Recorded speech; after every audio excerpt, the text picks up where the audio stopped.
Shalom saudara, senang kembali bersama dengan saudara dalam program di tempat ini yang saudara bisa perhatikan dan saudara saksikan di channel YouTube kami, JKI Doe.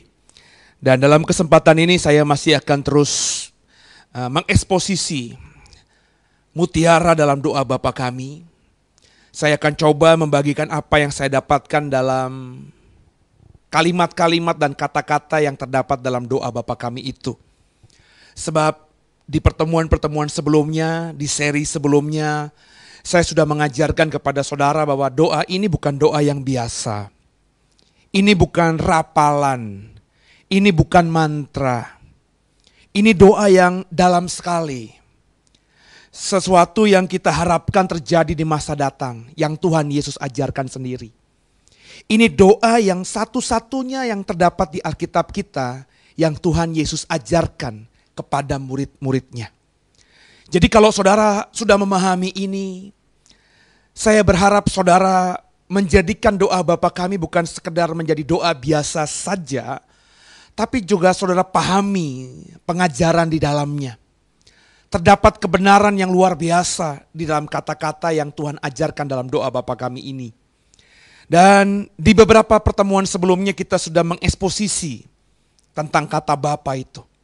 Ada 3 seri sebelumnya, saudara bisa cross check di channel YouTube kami untuk menyaksikannya kalau saudara terlewat sebelumnya. Dan di pertemuan kali ini kita akan coba mengekspos kata kedua dalam doa Bapa kami. Ya, coba terlebih dahulu kita membuka ayat yang mencatat tentang doa Tuhan Yesus ini yang terdapat dalam Matius pasal 6 ayat yang ke-9. Matius pasal 6 ayat 9, silakan. Matius pasal 6 ayat yang ke-9. Karena itu berdoalah demikian, Bapa kami yang di sorga, dikuduskanlah namamu. Bapa kami, saudara. Kata Bapa sudah saya jelaskan tadi, sudah kita ekspos 3 seri sebelum seri yang sekarang ini. Saudara mestinya sudah punya pemahaman ketika Tuhan Yesus mengajarkan kita untuk memanggil Allah dengan sebutan Bapa. Saudara sudah pahami apa sebenarnya makna terdalam dari kata Bapa itu. Dan di kata berikutnya adalah kata kami, saudara. Saudara tidak boleh punya pemahaman bahwa kata kami ini hanya kata-kata tambahan saja. Kata-kata pemanis saja, saudara. Terlebih kalau Bapak Ibu membaca doa Bapa kami di Matius pasal 6 yang tadi dibaca di ayat 9-nya. Ya. Kalau kau baca terus ayat 10, ayat 11, ayat 12 sampai ayat 13-nya. Itu kata kami muncul sampai 9 kali saudara dalam doa Bapa kami versi terjemahan bahasa Indonesia. 9 kali. Dan saya mempelajari ilmu hermeneutika ketika saya kuliah dulu saudara. Dan ketika saya mengajarkan ini kepada jemaat dan juga mahasiswa saya tentang ilmu hermeneutika, ilmu tafsir Alkitab saudara. Bahwa kalau kita menemukan ada satu kata, satu kalimat, di dalam satu paragraf, dalam satu perikop, dalam satu pasal firman Tuhan, itu berarti kata-kata yang diulang, kalimat-kalimat yang diulang itu punya arti yang dalam luar biasa.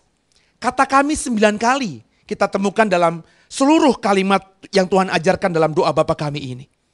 Artinya kata kami itu punya makna dalam. Sebab kalau tidak punya makna yang dalam, tentu kata kami itu hanya sekali 2 kali saja diulangi oleh Tuhan Yesus. Nah, coba kita pelajari, saudara. Ya, kita belajar sekarang ini jadi pembaca firman Tuhan yang benar-benar mau menggali kebenaran firman Tuhan dengan sungguh. Jangan lagi saudara menjadi pembaca firman yang membaca seperti membaca koran, ya. Yang penting tahu maknanya, yang penting tahu inti ceritanya tanpa memperhatikan kata dan kalimat yang dipakai si wartawan ketika menuliskan beritanya. Kita nggak bisa seperti itu lagi, saudara. Ya, ketika kita membaca firman Tuhan, saudara dan saya mau merenungkan firman Tuhan siang dan malam, maka saudara harus perhatikan itu, ya. Tanda-tanda baca saudara perhatikan dan juga setiap kata yang terdapat di Alkitab. Terutama ketika kata itu diulang. Dalam hal ini 9 kali, saudara. Tentu Tuhan Yesus punya arti, tentu Tuhan Yesus punya pemahaman bahwa penting untuk orang-orang yang menjadi muridnya ini ketika berdoa menggunakan kata kami itu. Apa sebenarnya kata kami itu artinya? Nah, coba sama-sama kita lihat, saudara. Kalau kita melihat kata kami, ya, dalam bahasa Indonesia, kata kami itu merupakan kata ganti jamak, saudara. Ya. Biasanya kalau kita menggunakan kata kami dalam percakapan saudara dan komunitas saudara, saya misalnya sekarang ini menggunakan kata kami, itu artinya saya, ya, sedang bicara tentang diri saya dan orang-orang. Tapi bukan yang saya ajak bicara. Nangkep saudara ya? Saya bicara sama saudara nih sekarang ini. Via YouTube ini. Ketika saya menggunakan kami ini adalah jemaat Tuhan. Kalau saya ngomong sama saudara kami ini adalah jemaat Tuhan. Berarti yang saya maksudkan kami itu adalah saya dan orang-orang yang di sekitar saya. Tapi tidak termasuk saudara. Kalau saya melibatkan saudara di dalamnya, saya tidak akan menggunakan kata kami, tapi menggunakan kata kita. Sudah paham ya? Jadi Tuhan Yesus ketika mengajar doa ini, dia mengajarkan kalimatnya, Bapa kami. Kalau kita mau berdoa, doalah Bapa kami. Kita sedang berbicara sama Tuhan, kaminya tidak termasuk Tuhan di situ. Ya. Kaminya itu adalah kata ganti jamak. Siapa? Saya yang sedang berdoa kepada Tuhan dan juga orang-orang lain. Orang-orang lain yang berdoa sama dengan saya, saudara. Kami, jamak bentuknya, saudara. Apa arti kata Bapa kami itu? Mari sama-sama coba kita buka hati kita seluas-luasnya. Saudara coba perhatikan apa yang saya mau sampaikan dalam program ini. Kita coba mengeksposisi kata kami itu. Yang dalam rangkaian doa Bapa kami diulang 9 kali di dalam Alkitab kita. Yang pertama saudara, arti atau makna Bapa kami. Kenapa Tuhan Yesus tidak mengajar kalau berdoa kepada Allah dengan kata-kata Bapakku? Perhatikan baik-baik ya. Kenapa Yesus gak berkata mengajarkan murid-muridnya kalau berdoa memanggil Allah, Bapa kita. Kenapa nggak begitu? Apakah tidak bisa berdoa dengan memanggil Bapakku yang di surga, dikuduskanlah namamu? Kan logikanya bisa. Mestinya kan juga bisa. Bapa kita yang di surga. Nggak ada salahnya juga. Tapi kenapa yang digunakan kata kami? Bapa kami yang di surga. Yang saya dalami dan saya dapatkan ketika saya merenungkan ini. Tuhan ketika mengajar murid-muridnya untuk memanggil Allah dalam doa, Bapa kami yang di surga. Tuhan Yesus sedang mengajar bahwa Allah yang sedang kita panjatkan doa kepadanya ini adalah Bapa dari semua orang percaya. Orang percaya di sini bicara mengenai suatu kumpulan, suatu komunitas, suatu kelompok yang sekarang 2016 kita dengar, kita pahami, kita sebut sebagai orang-orang Kristen. Saudara. Jadi ketika Yesus mengajar murid-muridnya kalau berdoa, berdoalah Bapa kami yang di surga. Tuhan sedang mengajarkan bahwa Bapa itu bukan hanya milikmu seorang. Sebab kalau Yesus memahami ini ketika dia mengajar murid-muridnya, maka dia mengajar murid-muridnya kalau berdoa, berdoalah begini. Bapakku yang di surga. Bapakku. Bapa hanya milik aku. Dia tidak mengajar begitu. Dia mengajar Bapa kami yang di surga. Supaya saudara yang berdoa ini memahami bahwa Allah yang punya langit, yang punya bumi. Allah yang kau sembah itu bukan milikmu seorang. Allah punya semua orang yang berdoa sama dengan kita. Allah bukan saja milik individu tertentu. Allah bukan saja milik kelompok Kristen tertentu. Allah bukan cuma milik satu jemaat gereja tertentu. Makanya Yesus mengajarkan kata kami di situ. Intinya agar semua orang yang percaya, orang yang memahami bahwa Allah mereka itu Allah yang hidup, itu punya rasa kebersamaan. Sehingga mestinya saudara yang berdoa Bapa kami, kau berdoa di rumah, Bapa kami yang di surga. Kau berdoa di gerejamu, Bapa kami di surga. Kau berdoa di kantormu bersama orang percaya di kantormu, Bapa kami yang di surga. Kau ada suatu hari Minggu di gereja lain, karena kau ke rumah saudaramu, tidak ada gerejamu di sana, kau ke gereja saudaramu, mereka juga berdoa Bapa kami yang di surga. Kau punya pemahaman bahwa Allahmu, Allah yang sama, yang juga disembah oleh orang-orang di komunitas-komunitas itu. Kekasih Tuhan. Tuhan mengajarkan kalimat awal dalam doanya kepada Tuhan, Bapa kami. Dia sedang mengajarkan kebersamaan yang mestinya tercipta di antara semua orang yang mengaku percaya kepadanya. Itu kenapa ada gereja, itu kenapa ada lagu, itu kenapa ada syair yang mengatakan, ku tak pandang dari gereja mana, ku tak pandang dari suku mana, ku tak pandang dari bangsa mana. Itu saudara. Sebab meskipun kita berbeda suku, berbeda denominasi gereja, berbeda bangsa, selama orang-orang itu berdoa, Bapa kami yang di surga, mereka adalah murid Yesus. Ingat ya, doa ini hanya diajarkan Yesus kepada murid-muridnya. Berarti kalau ada orang di luar sana berdoa, Bapa kami yang di surga, dikuduskan namamu, meskipun cara ibadah mereka berbeda, meskipun gereja mereka berbeda, meskipun berbagai pandangan Kristen tertentu doktrinnya berbeda dengan kita, mereka brothers, mereka sister, mereka saudara kita dalam Tuhan, saudara. Mestinya orang-orang yang berdoa Bapa kami itu memiliki pergumulan yang sama sebagai pengikut Kristus. Karena doa ini diajarkan Yesus kepada murid-muridnya, meskinya semua murid-murid Yesus itu punya pergumulan yang sama dalam mengiring Yesus. Pergumulannya sama. Itu tercermin kok saudara dalam doa Bapa kami. Ya. Kalimatnya kan, berikanlah kami pada hari ini makanan kami yang secukupnya. Ampunilah kami akan kesalahan kami. Janganlah membawa kami ke dalam pencobaan. Lepaskanlah kami dari yang jahat. Perhatikan kalimatnya. Pergumulan-pergumulan itu dialami oleh saudara-saudaramu lain. Di gereja lain. Di benua lain. Di suku lain. Di bangsa lain. Di ujung bumi sekalipun. Pergumulan yang namanya murid-murid Yesus. Di belahan bumi manapun. Sebenarnya sama. Itu kenapa Tuhan mengajar orang-orang yang mengaku murid-muridnya itu untuk berdoa, Bapa kami. Supaya orang-orang ini memahami pergumulan yang mereka alami gara-gara mengiring Yesus. Pergumulan yang mereka alami karena mereka mau mengikut dan melayani Yesus. Itu bukan cuma pergumulan, permasalahan yang dialami dirinya seorang diri. Tapi dialami juga oleh murid-murid Tuhan lain di tempat lain, saudara. Nah kalau saudara memahami ini, meskinya saudara memiliki klik dengan sesama orang percaya. Chemistry dengan sesama orang percaya. Ada roh yang sama yang mengikat saudara dengan mereka. Sehingga meskipun mereka beda denominasi, mereka beda gereja. Kau bergereja di gereja yang liturginya tepuk tangan, pakai full band.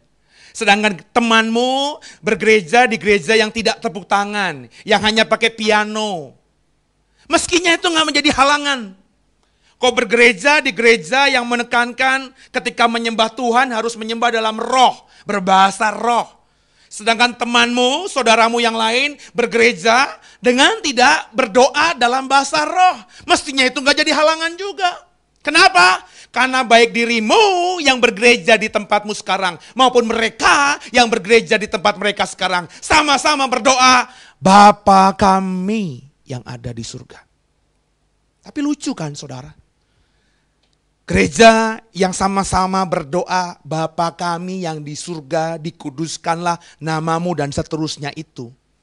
Justru dalam faktanya di kehidupan nyata sehari-hari tidak memiliki chemistry satu dengan lainnya. Gereja yang satu menganggap gerejanya yang paling benar. Gereja lain gereja yang sesat. Gereja yang satu mengatakan gereja mereka lah gereja pilihan. Yang lainnya gereja KW katanya.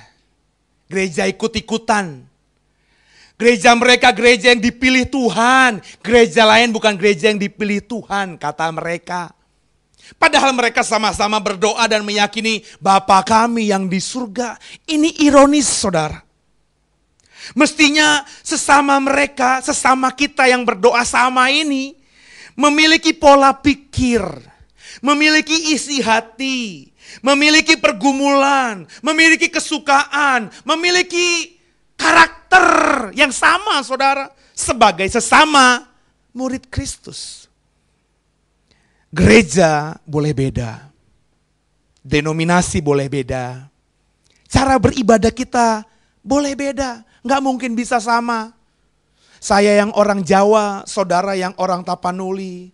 Kita yang orang Indonesia dengan orang-orang yang dari Afrika. Budaya berbeda, pendidikan berbeda, latar belakang berbeda. Nggak mungkin bisa satu dalam artian segala hal saudara. Tapi mestinya perbedaan itu tidak menghalangi kita untuk sama-sama memahami dan menghidupi bahwa kita adalah saudara dalam Tuhan. Ingat ya, dalam pengajaran kata Bapa kemarin, kita ini adalah saudara Tuhan Yesus. Ketika dia mengajar memanggil Allah dengan sebutan Bapa, dia berdoa Bapa. Dan dia mengajar murid-muridnya untuk berdoa kepada Allah dengan kata yang sama, Bapa. Yesus sedang mengajarkan dialah si buah sulung. Dialah anak sulung dan kita adalah anak-anak Allah lainnya. Kita dianggap saudara oleh Kristus. Makanya saudara, kita harus punya hati yang seperti ini. Menganggap saudara kita di luar sana, perbedaan apapun yang ada. Tapi selama mereka berdoa Bapa kami yang di surga, mereka adalah saudara dan saudari kita. Mereka saudara saudariku, mereka saudara saudarimu. Kau, saya nggak tahu kau gereja di mana. Saya juga nggak tahu kau aliran gereja seperti apa. Tapi saya berdoa mengajarkan jemaat JKI The Way, Bapa kami yang di surga. Dan kalau kau bergereja dan berdoa sama seperti layaknya kami di The Way ini berdoa. Dengarkan saya, you are my brother, you are my sister. Kaulah saudaraku, kaulah saudariku. Gereja meskipun berbeda, mestinya tetap satu. Satu apanya? Tidak mungkin satu organisasi. Tapi satu tubuh. Karena kita punya kepala yang sama. Coba dibuka saudara. Yohanes pasal 15. Yohanes pasal 15 ayat yang kelima saudara. Apa kata Tuhan tentang hal ini? Yohanes 15 ayat 5 silahkan dibaca. Yohanes 15 ayat 5. Akulah pokok anggur dan kamulah ranting-rantingnya. Barang siapa tinggal di dalam aku dan aku di dalam dia, ia berbuah banyak. Sebab di luar aku kamu tidak dapat berbuat apa-apa. Yohanes 15 ayat yang kelima, ayat-ayat di atas dan di bawahnya bicara mengenai pokok anggur yang benar. Ingat lagu sekolah minggu? Yesus pokok dan kitalah carangnya, tinggallah di dalamnya. Yesus pokok dan kita katakan, Alkitab katakan adalah ranting-rantingnya, carang-carangnya. Ranting-ranting itu gak ada yang sama, Bapak Ibu boleh cross check. Kau punya pohon mangga, kau punya pohon jambu, kau punya pohon rambutan, sebutkan pohon yang ada di rumahmu. Mereka pasti punya carang, punya cabang, punya ranting yang banyak, tidak cuma satu. Perhatikan, ada kemiripan gak? Yang identik antara carang yang satu dengan carang yang lain? Ada kesamaan gak? Yang mirip, identik antara cabang yang satu dengan cabang yang lain? Tidak, saudara. Cabang yang ke sebelah kanan pasti beda dengan cabang yang ke sebelah kiri. Cabang sebelah kanan mungkin mecah jadi 3 cabang, yang di kiri mungkin cuma 1 cabang, saudara. Daun-daunnya pun tidak mungkin sama. Cabang, carang, ranting itu semuanya berbeda. Padahal mereka melekat pada satu pokok yang sama. Tapi dengarkan kata ayat 5 tadi dalam Yohanes 15. Akulah pokok anggur, kata Yesus, dan kamu adalah ranting-rantingnya. Barang siapa tinggal dalam aku dan aku dalam dia, ia berbuah banyak. Sebab di luar aku, kamu tidak dapat berbuat apa-apa. Meskipun berbeda, bentuknya berbeda, arahnya berbeda, besarnya berbeda, ranting-ranting itu berbeda satu dengan lainnya. Tapi selama mereka melekat pada pokok yang benar, mereka akan berbuah banyak, kata firman Tuhan, kata Tuhan Yesus. Kalau pokoknya mangga, maka ranting kiri, ranting kanan, ranting depan, ranting belakang, atas bawah, meskipun berbeda-beda, tentu buah yang keluar adalah buah mangga. Nangkap saudara? Kalau bicara mengenai pokok anggur, meskipun ranting anggur itu merambat kemana-mana, ke kiri, kanan, atas, bawah, selama mereka masih melekat pada pokok anggur yang benar itu, maka meskipun rantingnya beda, besarnya beda, buah yang keluar dari ranting itu tetap buah anggur, saudara. Semua orang Kristen memahami hal ini. Tapi sedihnya saya sebagai pelayan Tuhan, mereka tahu firman-Nya seperti apa, tapi tidak menghidupi. Saya belum lama pergi ke satu daerah di luar pulau sana, saudara. Saya sedih menyaksikan ada gereja yang saling saing-saingan. Berkelahi, tanda kutip. Tidak fisik ya saudara ya. Karena gak mungkin lah kayaknya gereja berantem dengan secara fisik. Pendeta gereja A sama pendeta gereja B pukul-pukulan, kayaknya gak mungkin gitu saudara. Jemaat gereja A sama gereja B tawuran massal, kayaknya gak mungkin. Emang kita preman gitu. Tapi meskipun mereka tidak berkelahi secara fisik, lontaran-lontaran kalimat mereka, baik verbal maupun yang mereka keluarkan via gadget saudara, via media sosial, entah Facebook kah, Twitter kah, Instagram kah, whatever, saya nggak tahu yang canggih, yang baru saudara. Itu mencerminkan bahwa mereka menganggap gereja lainnya itu saingan mereka. Secara tidak langsung kalimat-kalimat mereka menyakiti. Seolah-olah mereka berkata, gerejaku ini yang benar. Gerejaku gereja pilihan. Pendetaku pendeta pilihan. Jemaat ini jemaat yang ke surga.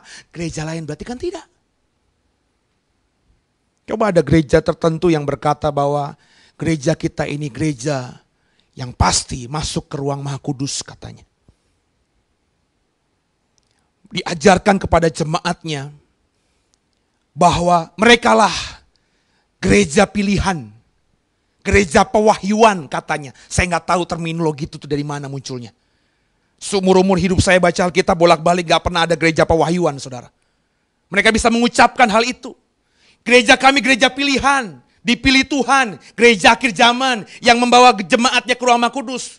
Seolah-olah saudara ya mengatakan secara tidak langsung gereja lain itu tidak bisa ke ruang Maha Kudus. Ya lucunya saudara, gereja itu cuma ada di Indonesia. Lucu gak saudara? Orang Kristen di Indonesia berapa sih? Dan yang menjadi jemaatnya cuma berapa? Kalau mereka berkata hanya mereka saja yang masuk ruang Maha Kudus saudara, berarti di surga sana sedikit sekali orang. Gimana orang di Afrika? Gimana orang di Amerika, di Eropa, di Australia yang tidak ada gereja itu di sana? Come on. Jangan jadi orang yang picik saudara. Saya mengajar saudara di program ini. Kalau kau lihat gereja lain, gereja Protestankah, gereja Karismatikkah, gereja Pentakostalkah, gereja Katolikkah, gereja Siriakah, gereja Ortodokkah, gereja apapun, selama mereka berdoa, Bapa kami yang di surga, dikuduskanlah namamu, mereka adalah murid Yesus. Jangan jadikan perbedaan membuat kita tidak bisa bersama-sama dengan mereka. Jangan gara-gara perbedaan kau berkata pergumulanku beda dengan pergumulanmu, masalahku beda dengan masalahmu, mahkotaku beda dengan mahkotamu. Hati-hati saudara, hati-hati. Dalam doa Bapa kami ini, dengan menggunakan kata kami, Tuhan Yesus sedang menaruhkan pengajaran kepada murid-muridnya. Bahwa kalian tidak boleh menganggap diri lebih hebat daripada yang lainnya. Yesus ketika mengajar ini kepada 12 muridnya, dia tidak berkata kepada Petrus, Petrus, kau kan murid terdekatku ya. Kau kan pemimpin para murid ya. Kalau kau doa kepada Allah, doanya Bapakku yang di surga. Terus dia ngajar kepada Nathanael, Bartolomeus, kepada Thomas, murid-murid yang menurut Alkitab sepertinya bukan murid terdekat. Ya, murid terdekat kan cuma 3 katanya. Ya, ada Petrus, ada Yakobus, ada Yohanes. Yang dalam masalah-masalah, dalam pergumulan-pergumulan pribadi Yesus, mereka diajak. Ketika di Getsemani itu murid yang diajak. Ketika Yesus dimuliakan dengan Musa dan Elia di sampingnya, mereka diajak. Ketika Yesus menyembuhkan anak yang mati, mereka diajak. Yang lainnya tidak disebutkan. Terus kepada murid-murid yang lain itu, Yesus berkata kalau berdoa, doanya Bapa kami. Enggak.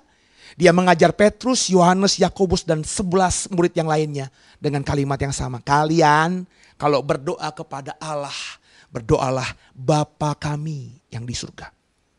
Allah itu adalah Bapa kalian. Bapa kamu semua orang.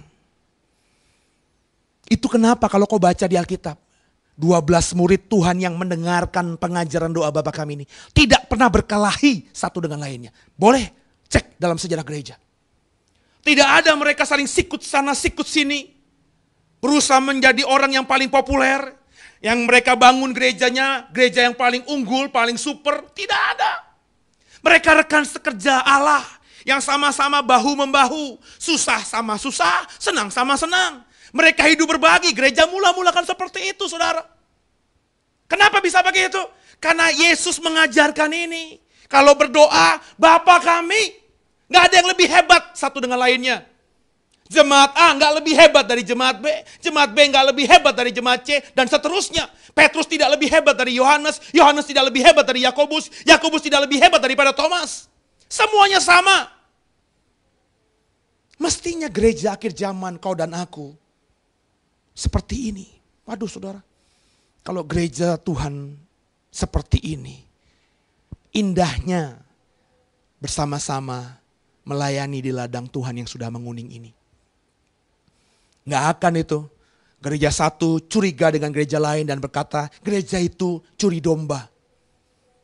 Dan tidak ada gereja yang satu disakiti merasa karena jemaatnya diambil. Enggak. Akhirnya mengeluarkan fitnah. Oh, jemaat itu dibawa ke sana karena sudah diracuni pikirannya.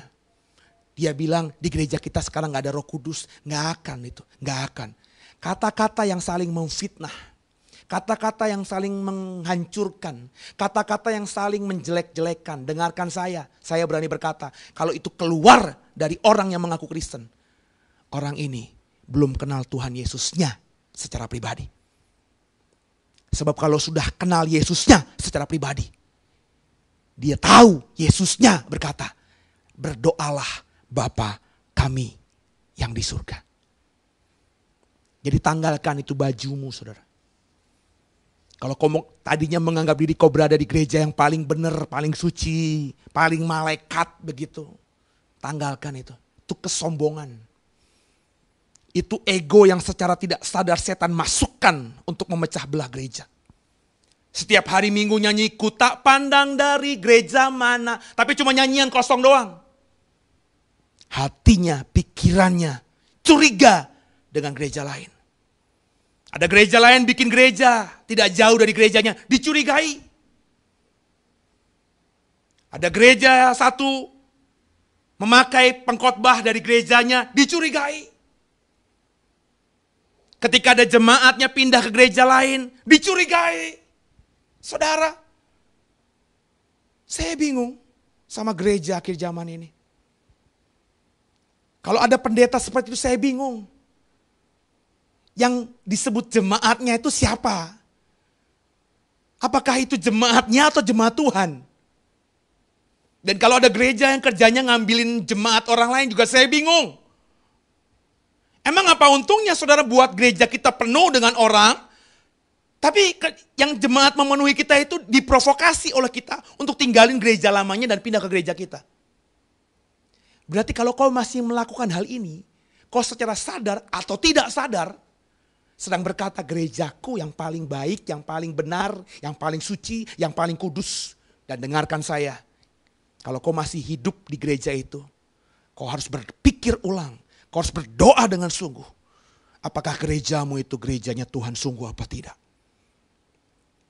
Saya berharap orang-orang Protestan bisa bergandengan tangan dengan orang-orang Pentakosta, karismatik, Injili. Dan bisa pelukan mesra dengan orang-orang Katolik, orang-orang Ortodoks, saudara. Bukan cuma seremonial belaka yang dikerjakan supaya jemaat melihat, oh pemimpinnya itu rukun dan damai. Bukan, tapi keluar dari hati sungguh, saudara. Kita tidak bisa memprovokasi para pemimpin gereja kita. Tapi paling tidak, saudara yang dengarkan program ini bisa melakukannya sekarang. Kalau kau punya tetangga, kalau kau punya saudara bergereja di gereja lain, jangan dipermasalahkan. Jangan bilang, gerejamu gak ada Roh Kudusnya, ke gerejaku aja, urapannya kencang, mujizatnya banyak kok. Ayo sama-sama saudara, punya pikiran-pikiran Kristus bukan pikiran duniawi. Setiap seorang akan menghasilkan buah yang sama, kata Alkitab. Buah yang banyak ketika melekat pada pokok anggur yang benar. Coba kita buka satu ayat lagi. Roma 15 ayat yang ke-7. Roma 15 ayat yang ke-7. Sebab itu terimalah satu akan yang lain, sama seperti Kristus juga telah menerima kita untuk kemuliaan Allah. Jadi Roma 15 ayat yang ke-7 ini melengkapi pemahaman dari Yohanes 15 ayat 5 tadi. Yohanes 15 ayat 5 tadi berkata kita ini carangnya, rantingnya.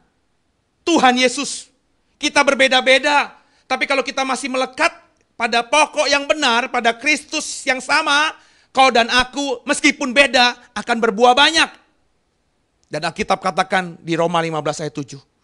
Terimalah satu akan yang lain. Sama seperti Kristus juga telah menerima kita untuk kemuliaan Allah. Belajarlah menerima perbedaan dengan orang lain yang sama-sama berdoa Bapa kami itu, saudara. Belajarlah menerima perbedaan dengan orang-orang Kristen dari gereja lain, dari kelompok lain. Selama mereka masih menyembah Tuhan Yesus, selama mereka masih berdoa Bapa kami yang di surga, selama mereka masih benar-benar hidup dalam Tuhan Yesus, mereka brothers, mereka sister, mereka saudara kita. Ketika melihat mereka, ketika menemui mereka, ketika berjumpa mereka, jangan lihat mereka dengan perbedaan dari kacamata kita. Tapi lihatlah mereka dengan kacamata, mereka adalah saudaraku dalam Tuhan. Haleluya. Bisa enggak saudara kita berkata demikian? Saya yakin yang ngikutin program ini, ada orang tuanya yang belum bergereja di gereja sama dengan saudara. Iparmu mungkin, anakmu mungkin. Yang bergereja tidak sama dengan gereja yang kita ikuti selama ini. Setiap ketemu tadinya kita terlalu provokasi. Oh gerejaku mujizatnya banyak, gerejamu ada enggak? Seolah-olah memamerkan gereja kita, membanggakan gereja kita. Sekarang jangan saudara ya. Enggak ada yang sama. Apakah gereja yang banyak mujizatnya gereja yang paling unggul? Enggak. Apakah gereja yang punya kuasa supranatural yang ditujukan secara bombastis itu adalah gereja yang paling benar? Enggak. Baca baik-baik Matius 7. Tuhan, aku sudah berbuat ini dan itu. Aku sudah mengusir setan demi namamu, setan lari. Aku sudah menyembuhkan orang demi namamu, orang lain sembuh. Perhatikan baik-baik. Apakah dipuji Tuhan? Tidak. Tuhan berkata, enyahlah dari hadapanku. Kau semua pembuat kejahatan. Kenapa? Karena bisa jadi dalam konteks khotbah kita ini. Orang-orang gereja-gereja yang luar biasa punya kuasa itu, mempraktekkan mujizat itu dengan dahsyat. Itu menganggap dia lebih hebat daripada yang lain. Dia lebih unggul daripada yang lain. Gereja lain, pendeta lain yang tidak bisa mempraktekkan itu, pendeta kelas 2, kelas 3. Kalau secara sadar tidak sadar, mereka taruh pikiran itu di pikiran mereka, di hati mereka. Ucapkan, diajarkan kepada jemaatnya. Saya takut Tuhan nanti di akhirnya berkata, enyahlah dari hadapanku. Kenapa? Karena kau tidak mau menerima saudaramu dalam aku. Kau hidup hanya egois, egosentris. Kau hanya hidup dengan kalanganmu sendiri. Menjauhkan diri dari kelompok Kristen yang lain. Padahal mereka adalah rantingku juga. Carangku juga. Kalau kau tidak menerima mereka, masakan aku menerima kamu? Enyahlah dari hadapanku. Yang berikutnya saudara. Kenapa Tuhan mengajarkan kalau memanggil Allah, kalau berdoa dengan kalimat awal, Bapa kami. Selain Tuhan ingin mengajarkan bahwa kita ini adalah saudara dengan orang-orang lain yang berdoa Bapa kami yang di surga. Dengan berdoa Bapa kami, Tuhan Yesus mengingatkan kita juga untuk saling mengasihi sesama kita. Sesama siapa? Sesama orang-orang yang berdoa juga Bapa kami yang di surga. Jadi bukan cuma sekedar saudara memahami kebersamaan itu, tapi belajar untuk mengasihi mereka juga. Coba kita baca lebih lengkap lagi. Yohanes 15 tadi, ayat 12 sampai dengan ayat yang ke-14. Kemudian dibaca Yohanes pasal 13, ayat yang ke-35. Silahkan dibaca. Yohanes pasal 15 ayat 12 sampai 14. Inilah perintahku, yaitu supaya kamu saling mengasihi seperti aku telah mengasihi kamu. Tidak ada kasih yang lebih besar daripada kasih seorang yang memberikan nyawanya untuk sahabat-sahabatnya. Kamu adalah sahabatku jikalau kamu berbuat apa yang kuperintahkan kepadamu. Inilah perintahku katanya. Coba dibuka ayat 12 lagi tadi. Baca lagi 12. Inilah perintahku. Inilah perintahku. Yaitu supaya kamu saling mengasihi. Supaya kamu saling mengasihi seperti aku telah mengasihi kamu. Mengasihi siapa? Mengasihi sesamamu. Siapa sesamamu itu? Yang paling utama adalah saudara seimanmu. Perintahku mengasihi mereka. Coba lihat baca ayat 3, pasal 13 ayat 35-nya. Yohanes 13 ayat 35. Dengan demikian semua orang akan tahu bahwa kamu adalah murid-muridku, yaitu jikalau kamu saling mengasihi. Coba ikuti saya ya, ikuti pola pikir saya yang saya mau bagikan kepada saudara. Doa Bapa kami adalah doa yang diajarkan Yesus kepada murid-muridnya. Hanya kepada murid-muridnya. Dia mengajar berdoa, Bapa kami yang di surga dan seterusnya. Yesus secara nggak langsung ingin mengajarkan kepada murid-muridnya bahwa mereka tuh equal, sama di hadapan Bapa.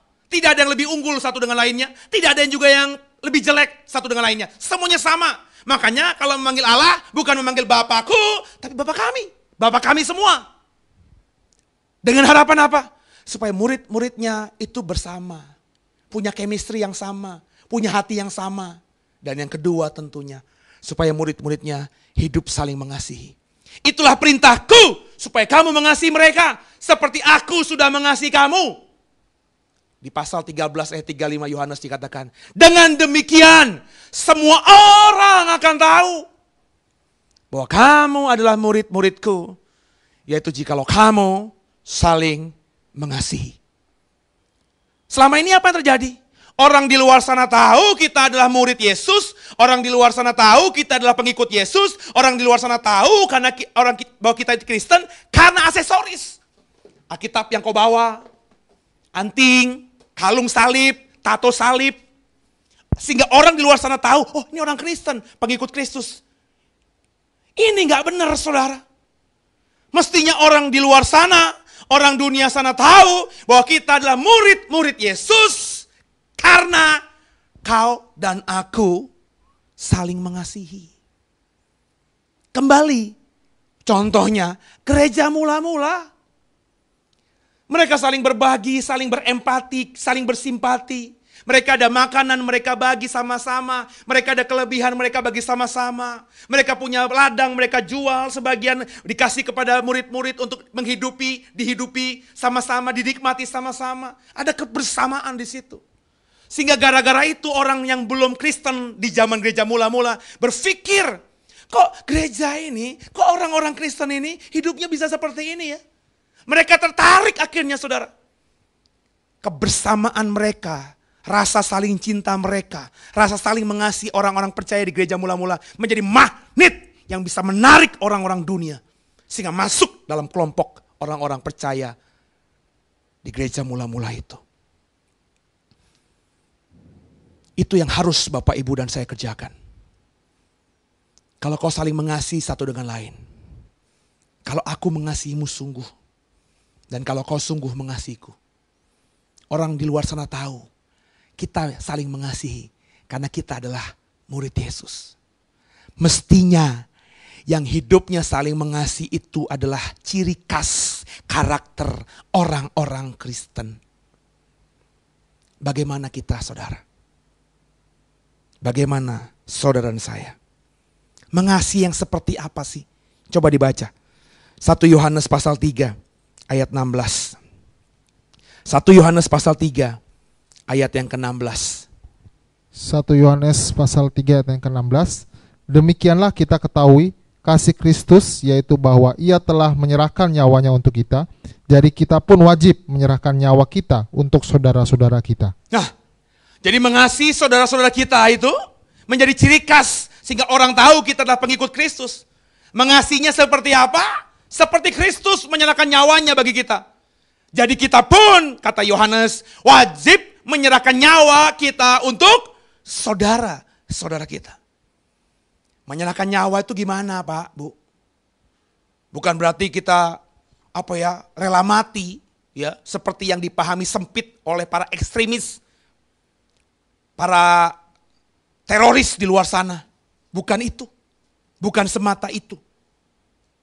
Mengasihinya adalah rela mati. Rela matinya seperti apa? Seperti, coba kita baca. Yakobus pasal 2. Ayat 14 sampai 16. Yakobus pasal 2 ayat 14 sampai 16. Yakobus pasal 2 ayat 14 sampai 16. Apakah gunanya saudara-saudaraku jika seorang mengatakan bahwa ia mempunyai iman padahal ia tidak mempunyai perbuatan? Dapatkah iman itu menyelamatkan dia?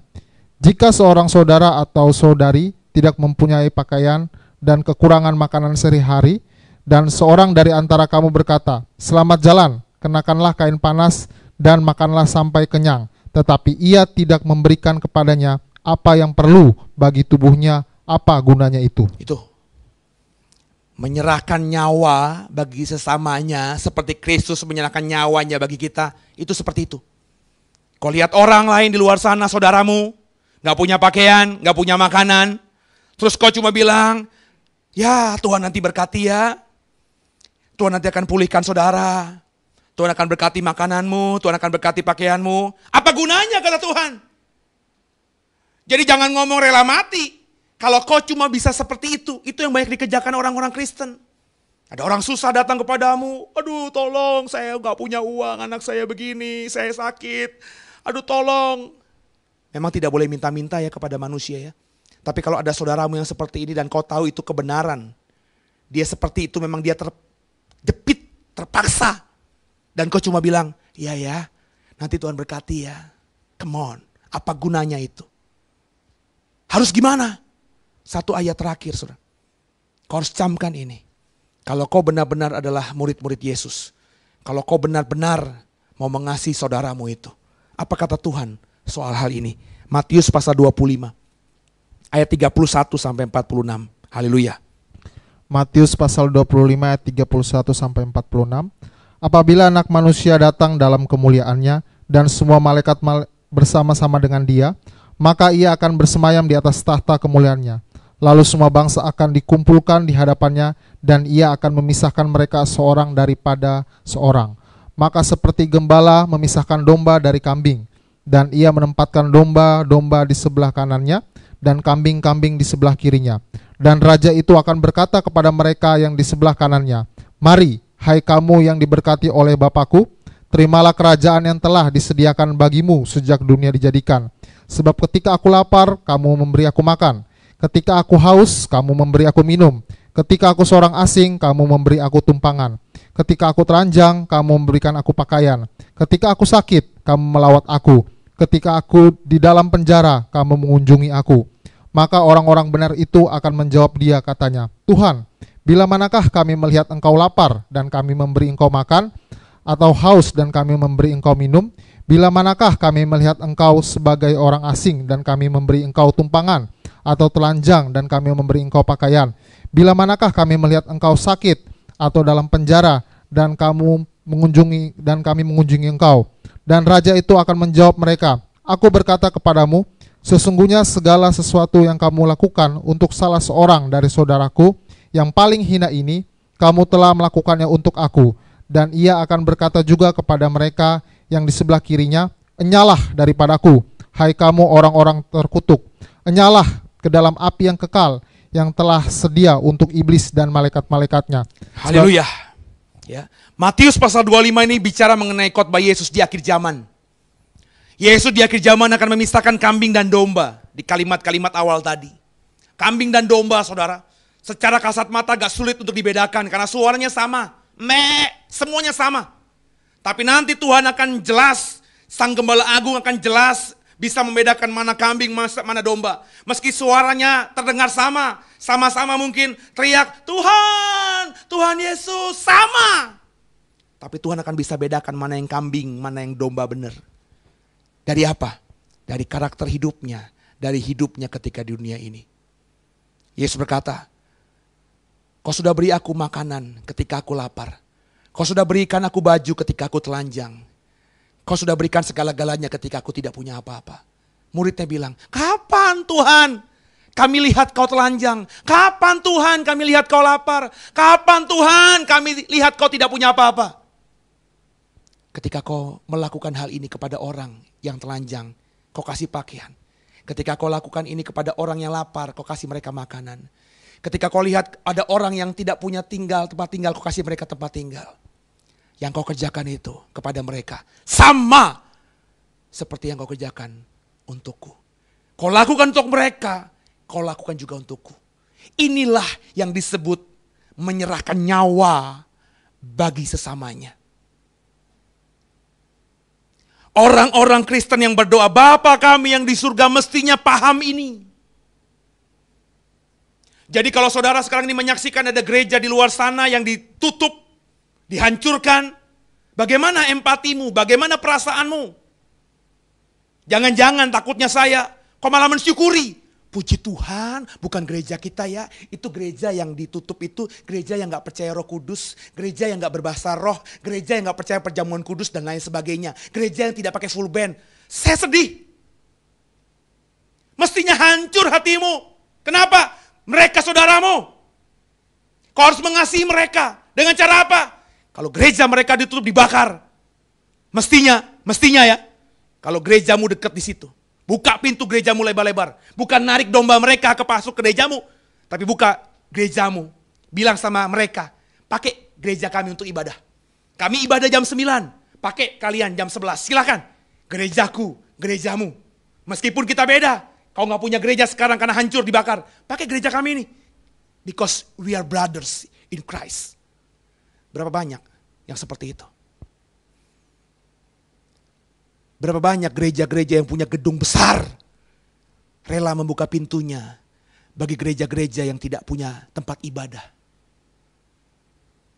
Jangan bilang sama saya kau sudah mengasihi Tuhan. Jangan bilang sama saya kau sudah mengasihi samamu kalau kau tidak kerjakan ini.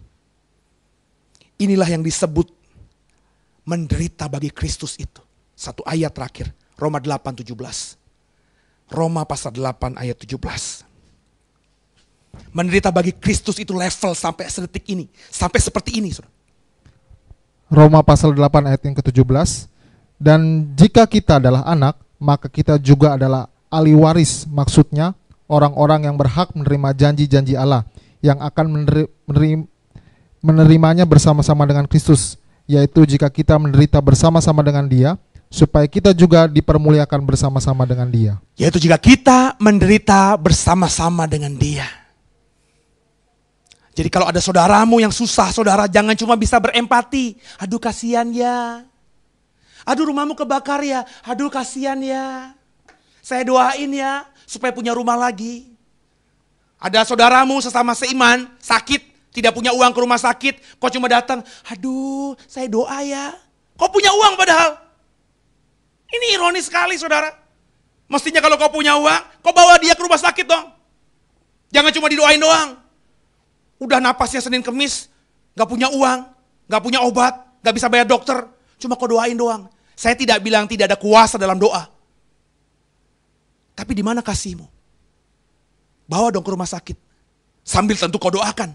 Supaya tidak mengadakan dokter, obat-obatan, tapi mengadakan Tuhan. Tapi kau bawa ke sana. Jangan cuma, gue doain ya, semoga Tuhan berikan kesembuhan. Udah mau mati dia. Ayo sama-sama kekasih Tuhan. Belajarlah seperti itu. Dengan gereja lain juga begitu. Kenapa Tuhan mengajarkan kalau berdoa, Bapa kami yang di surga? Kenapa pakai kata kami, bukan kata aku? Karena kata kami dalam sekali. Ketika Tuhan mengajarkan ini, Dia ingin mengingatkan kita semua orang percaya yang berdoa Bapa kami itu. Untuk punya pemahaman bahwa Allah kita satu dan kita adalah saudara dalam Tuhan. Yang kedua, ketika kita diajar Bapa kami yang di surga, Tuhan ingin mengajarkan kita bahwa kita harus saling mengasihi, saling take care of them, saling menjaga satu dengan lainnya. Kalau kau kerjakan itu, maka kau benar-benar sudah memahami kata kami dalam doa ini. Tapi kalau kau tidak mengerjakannya, saya takut kau hanya berdoa Bapa kami seperti layaknya orang yang membaca mantra. Indah di kuping orang yang mendengar doamu, tapi tidak menyenangkan Tuhan. Tuhan mengajarkan ini punya maksud. Supaya kau terhadap saudaramu sesama seiman memahami bahwa Allah kita sama. We are brothers. Karena itu kasihilah mereka. Seperti Kristus mengasihimu. Rela mati untuk mereka. Tolong mereka. Berikan pertolongan kepada mereka. Tunjukkan kau rela mati buat mereka. Rela menderita buat mereka. Supaya mereka bisa makan. Mereka bisa hidup. Mereka bisa beribadah. Seperti kau hidup, kau makan, kau beribadah. Semoga dipahami. Dan semoga pengajaran jadi berkat buat saudara. Dan saudara menghidupi doa Bapa kami dengan lebih sungguh. Sampai berjumpa di program minggu mendatang. Sabtu mendatang kami akan mengajarkan lagi, meneruskan eksposisi ini. Saudara boleh subscribe channel JKI The Way. Supaya saudara bisa berlangganan secara otomatis nantinya. Setiap kami upload khotbah baru langsung masuk dalam emailmu. Dan kau diingatkan untuk bisa mendengarkan seri khotbah ini. Ada belasan seri dari doa Bapa kami ini. Saya akan mengajarkannya sampai habis. Supaya saudara dan saya punya pemahaman yang benar. Tentang apa makna dan kebenaran sejati dari doa Bapa kami itu. Semoga menjadi berkat buat saudara. Shalom, Tuhan Yesus memberkatimu.